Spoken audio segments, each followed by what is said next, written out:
So you want to live the high life. Let me show you what that looks like.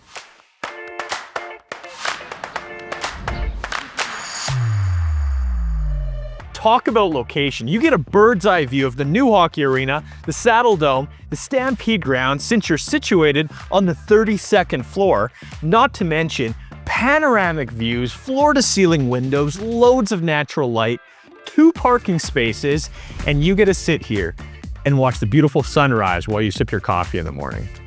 Could you ask for more?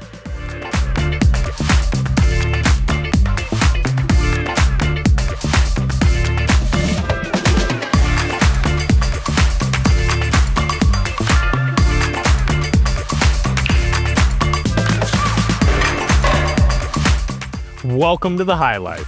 If you want more information on your new home and you're ready to move in, my information's below, give me a shout. Or if you just want to see crazy property tours, hit subscribe, and I'll see you on the next one.